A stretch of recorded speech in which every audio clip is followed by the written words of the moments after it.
부활절을 지나고 우리 주님의 부활을 목도한 우리들이 두 번째 주일 예배를 드립니다. 특별히 오늘은 4월 첫 주일이기도 하고요. 세상은 온통 꽃이 만발한 그런 달이기도 합니다. 하지만 주의 전에 모여 하나님을 예배하는 여러분들에게 우리 주님이 주시는 풍성한 은혜와 하나님께서 베푸시는 복이 여러분들 삶 가운데 이 한 달 동안도 넘치시기를 주의 이름으로 축복합니다. 오늘부터는 우리가 나누지 못했던 데살로니가 후서의 말씀을 나누도록 하겠습니다. 사도 바울은 이 데살로니가 교회에 편지를 하게 된 이유가 있습니다. 바울은 성령의 인도하심을 따라 두 번째로 복음전도 사역에 나서서 저 터키에서, 지금으로 말하면 그 아시아 끝에서 헬라 문화가 충만하던 유럽으로 넘어갑니다.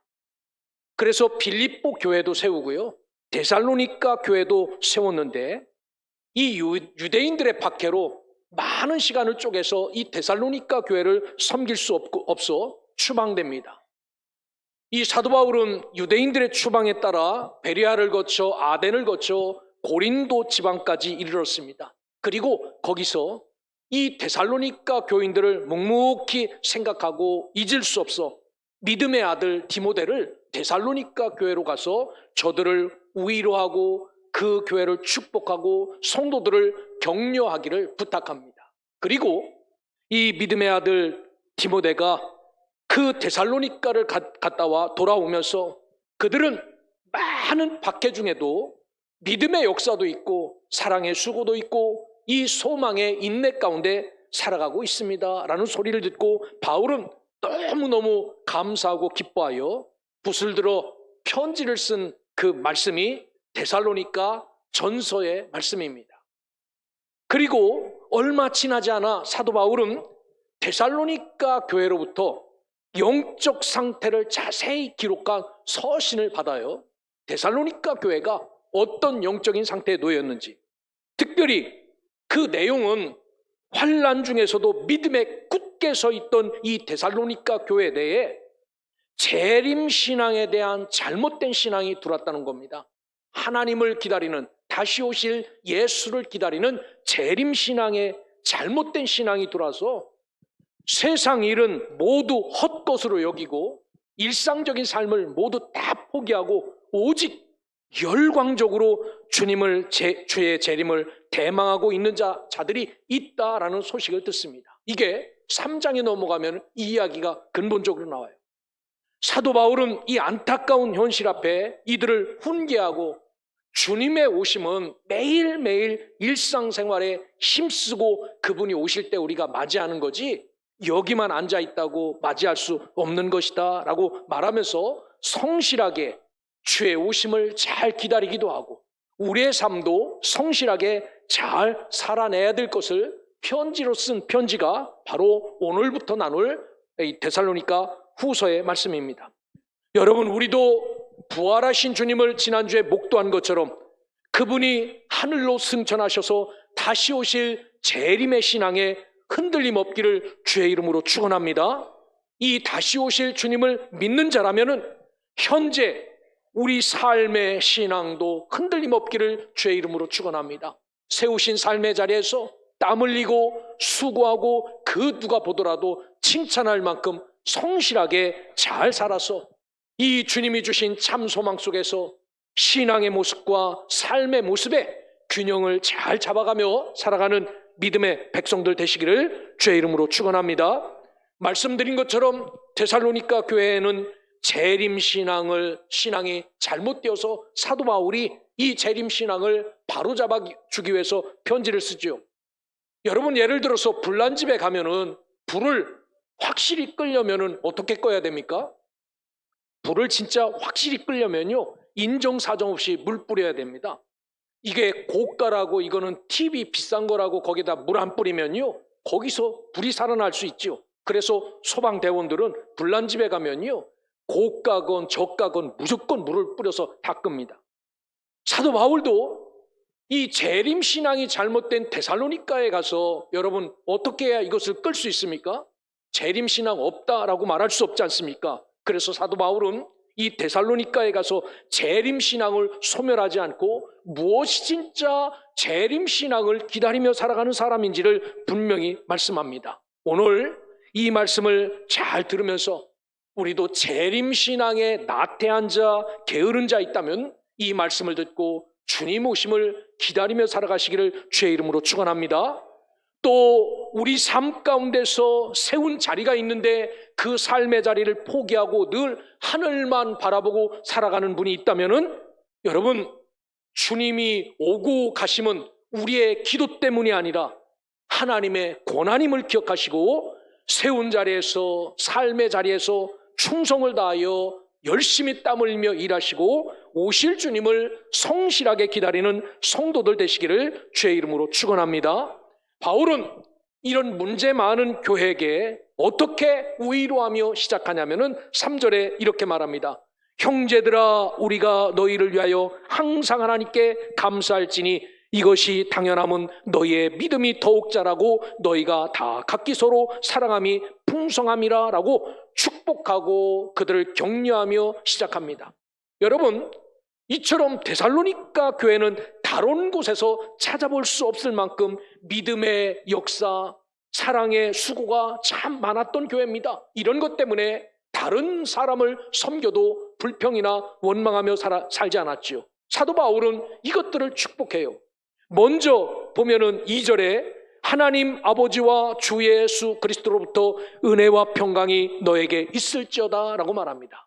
여러분, 오늘 믿음의 길에서 이 말씀을 듣고 오늘 이 자리에 나와 예배하는 여러분들에게 하나님이 베풀어 주신 은혜와 평강이 넘치기를 주의 이름으로 축원합니다. 우리가 먹고 잘 자면은 육신은 편할지 모르지만 마음은 늘 불안하지요. 하지만 하나님이 주시는 평강은 마음 또한 편안하다라는 사실을 기억하고 여러분에게 이 은혜, 이 평강이 차고 넘치기를 주의 이름으로 축원합니다. 뿐만 아니라 사도 바울은 이 데살로니가 교회를 향하여서 감사함을 고백하는데 3절에 보니까 우리가 너희를 위하여 항상 하나님께 감사할지니 라고 말합니다.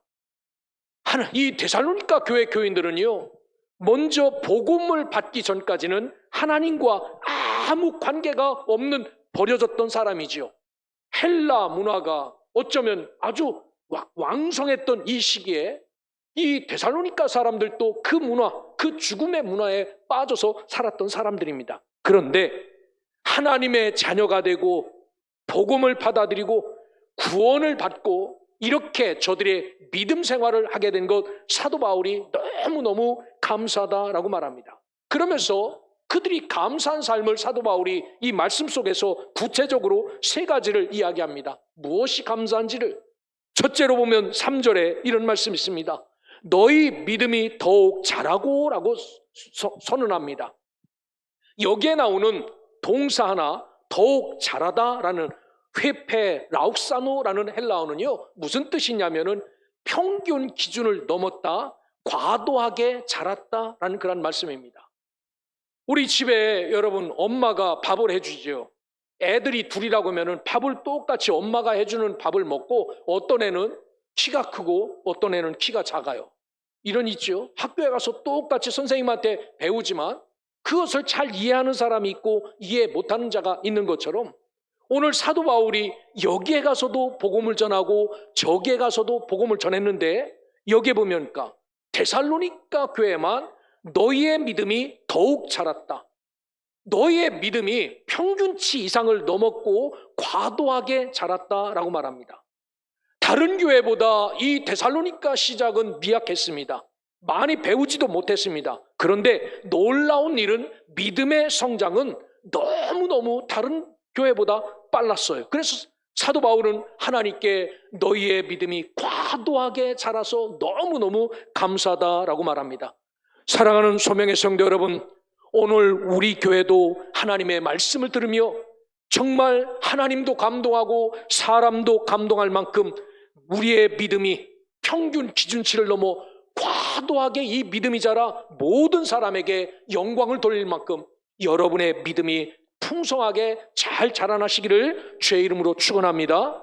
두 번째로 바울의 감사는 3절에 보니까 너희가 다 각기 서로 사랑함이 풍성함이니라고 말합니다.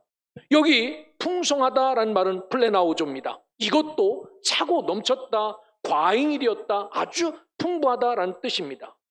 세상에는 넘쳐서는 안 될 것이 있습니다. 특별히 교회 안에는. 그리고 이 교회 안에는 반드시 넘쳐야 될 것이 있습니다. 여러분의 가정도 마찬가지죠. 넘치지 말아야 될 것이 있고 넘쳐야 될 것이 있습니다.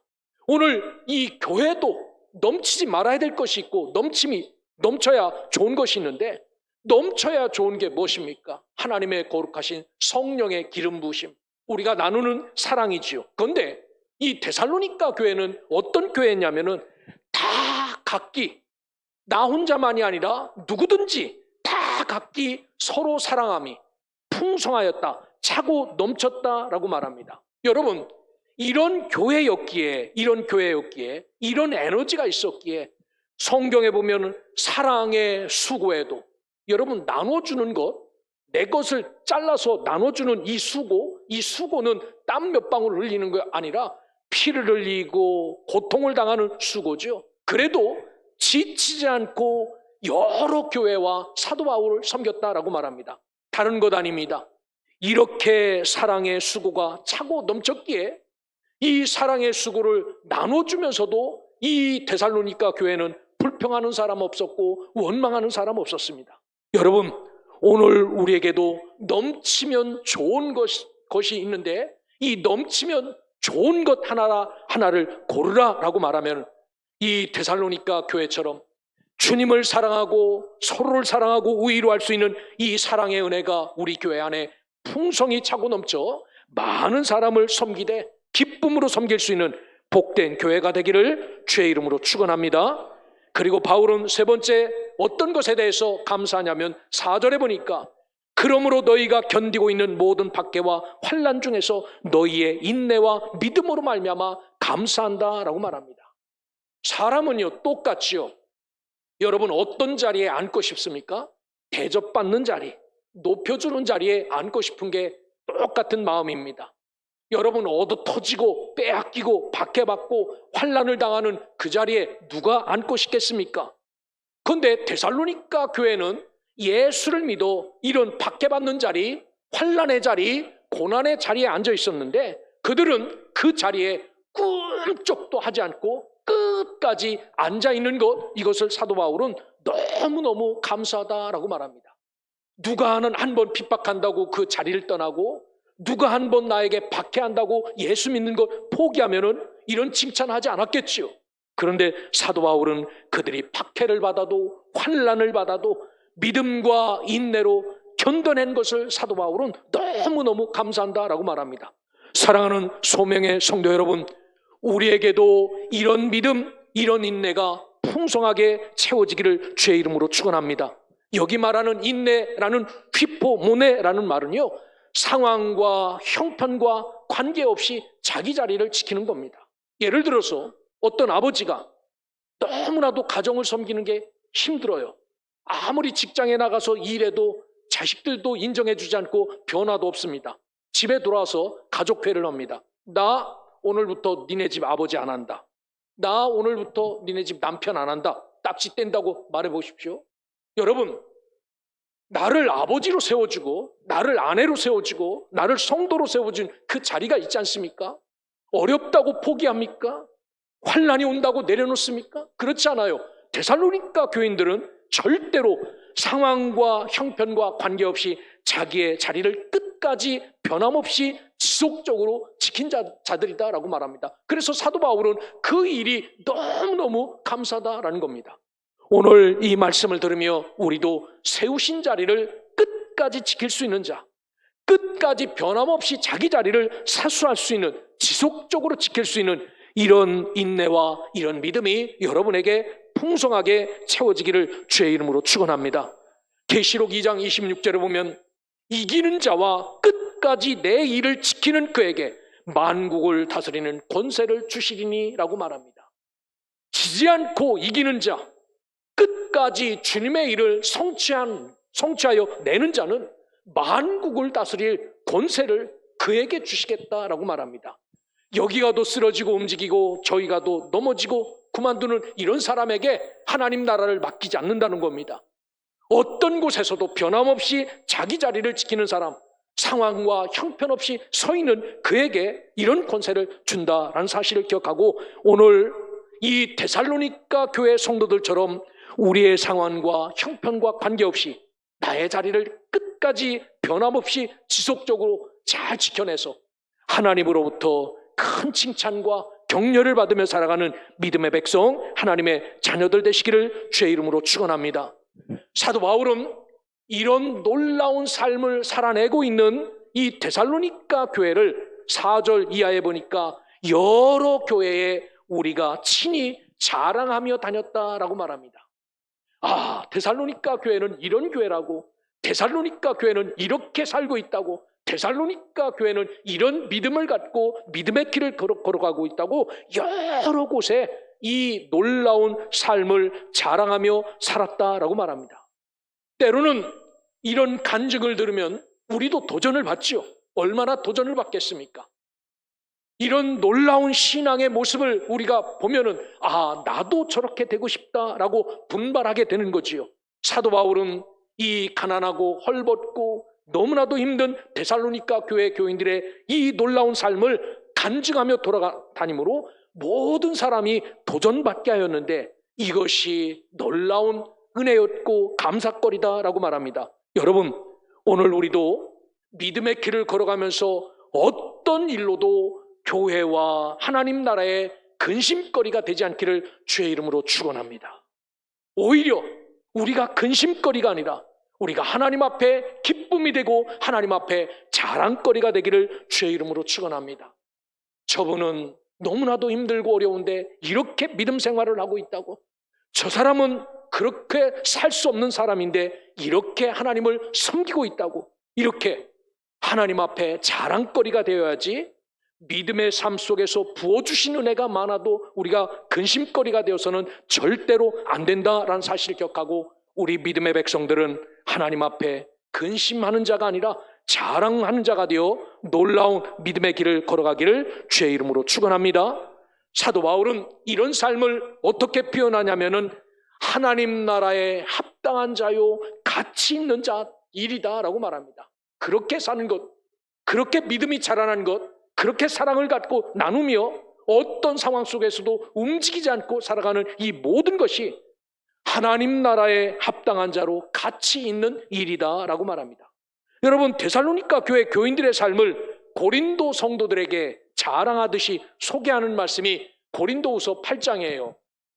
뭐냐면은 예루살렘 교회, 처음 복음을 나눠줬던 예루살렘 교회가 너무 힘들게 되었습니다. 큰 흉년도 오고요, 예수 그리스도를 구주로 믿는다라고 해서 그 엄청난 유대인들이 핍박을 하고 그 예루살렘에서 쫓겨나고 그 환난 가운데 거하였습니다. 이 소식을 들은 이 사도 바울은 가는 곳곳마다 교회에 무엇을 요청했냐면 우리에게 구원의 복음을 전해준 예루살렘 교회를 도웁시다 라고 해서 고린도 교회가 제일 먼저 동의합니다 라고 해서 예루살렘 교회를 위해서 헌금을 걷기로 했습니다. 그런데 제일 먼저 동의를 했는데 움직이지 않는 거예요. 합시다 라고 말은 했는데 움직이지 않아요.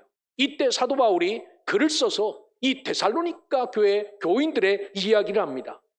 성경에 보면은 하나님께서 마게도냐의 여러 교회에 베풀어 주신 은혜를 여러분에게 알립니다 라고 말문을 열면서 그들은 큰 환난을 겪으면 환난과 시련을 겪으면서도 기쁨이 넘치고 극심한 가난에 쪼들리면서도 넉넉한 마음으로 베풀었으며 또한 힘이 닿는 대로 구제하였을 뿐만 아니라 오히려 힘에 지나도록 자원하여 예루살렘 교회를 도왔습니다 라고 전합니다.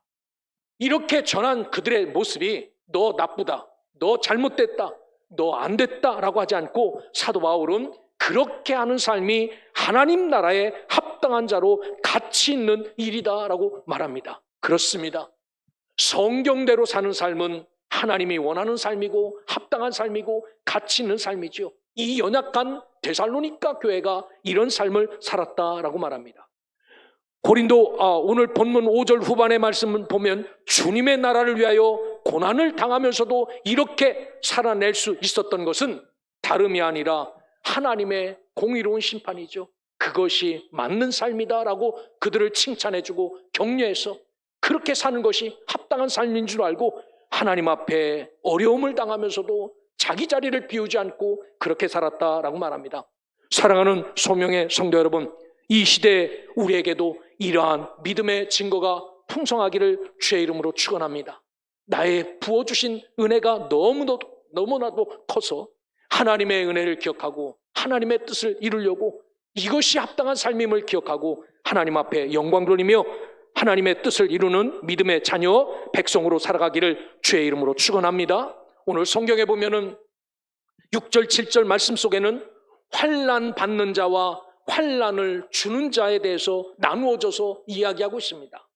무엇이 이렇게 환난을 받는 자, 환난을 주는 자로 나눠지게 했습니까? 다름 아니라 예수 그리스도의 복음이죠. 복음을 받는 자들은 환난도 받았어요. 그렇지만 그렇지 않은 사람들은 복음을 받는 예수 그리스도 쟁이들을 환난에 집어넣었습니다.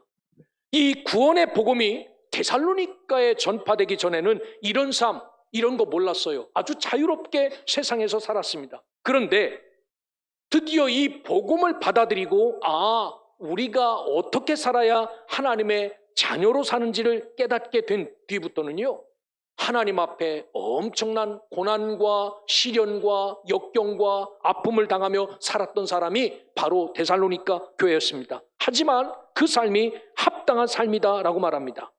이렇게 바보처럼 믿음이 더욱 자라고 풍성한 사랑으로 나를 위해서 사는 삶이 아니라 주님과 다른 성도들을 위해서 고난을 받으면서 살았다라고 말해요.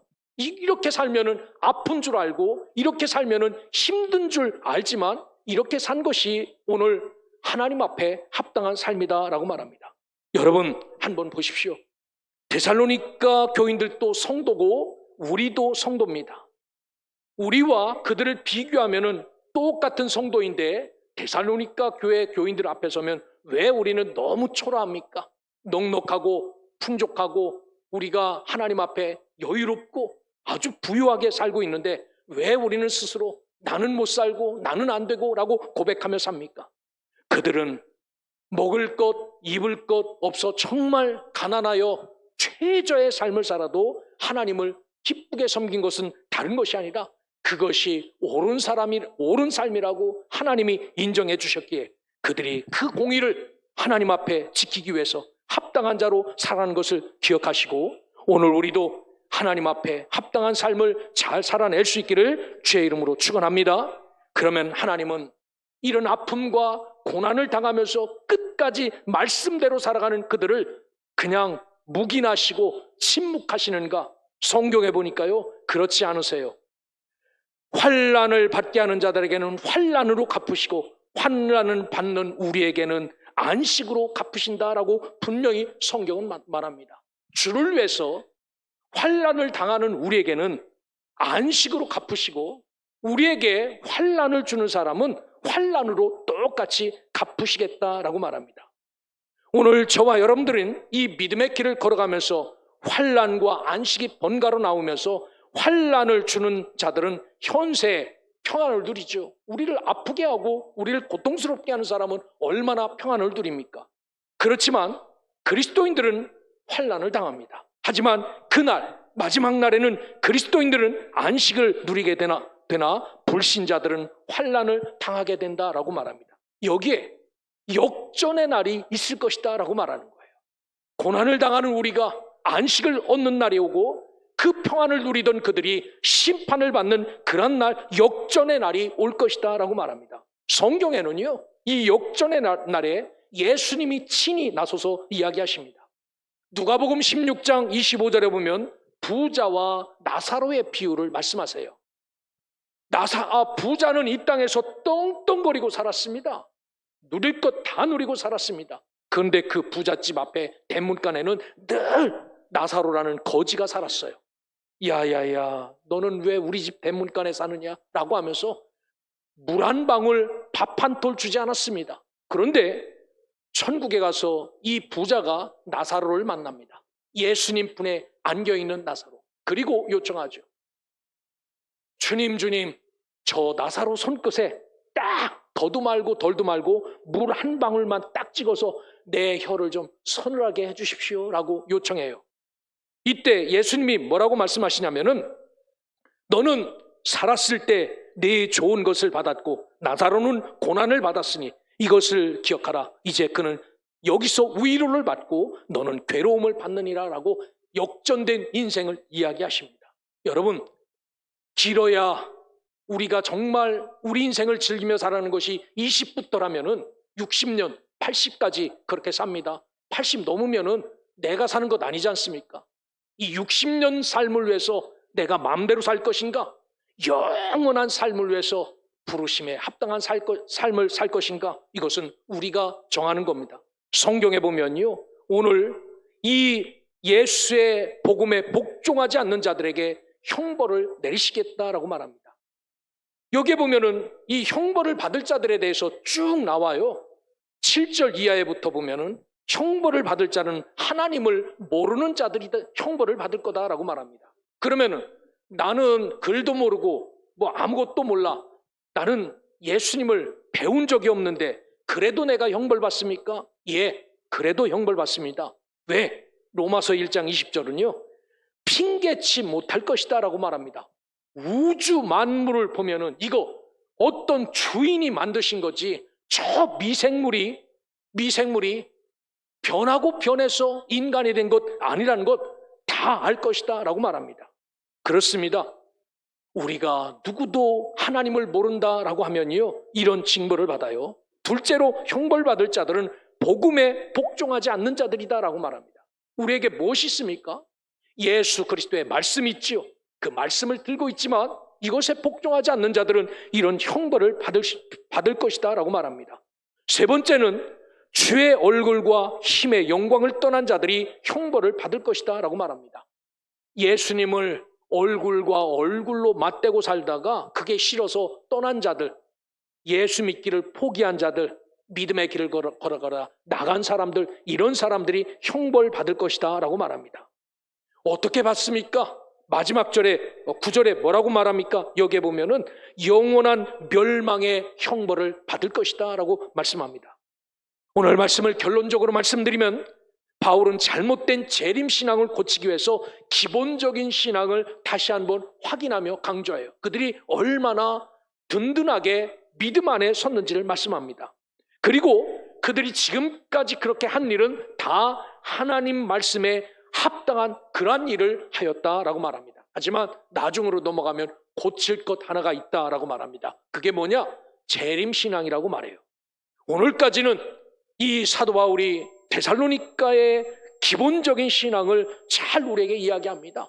이 어렵고 고난당하고 힘든 이 교회가 이렇게 하나님 앞에 공의로운 삶을 잘 살아내 하나님 앞에 합당한 자의 삶을 살았던 것처럼 우리도 복음을 알고 복음을 믿고 예수를 따르는 우리도 하나님 앞에 합당한 자의 삶을 잘 살아가시기를 주의 이름으로 축원합니다.